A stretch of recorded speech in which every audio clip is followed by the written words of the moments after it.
Nahulikam din ang pagnanakaw sa isang motorsiklo sa Las Piñas. Nagpabalik-balik pa ang suspect sa lugar bago tinangay ang motor.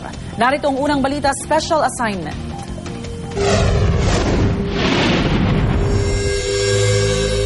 Madalas daw iniiwan ni Peter hindi niya tunay na pangalan ang kanyang motorsiklo sa harap ng kanyang computer shop sa Las Piñas.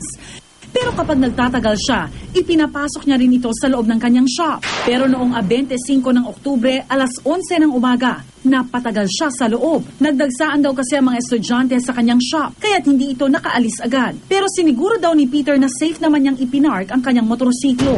Sa katunayan, ikinadena niya ang kanyang motor. Sa kuha ng CCTV, dumating ang lalaking ito na nakakap na puti at nakasuot ng raincoat. Nagpagpag muna ito ng kanyang raincoat. Maya-maya pa ay tila may binubunot na ito sa loob ng kanyang raincoat. At saka lumapit na ito sa target nitong motorsiklo. Kalaunay bumalik ito at kapansin-pansin na nagpalit ito ng cap na kulay ube at nagtanggal na rin ng sapatos.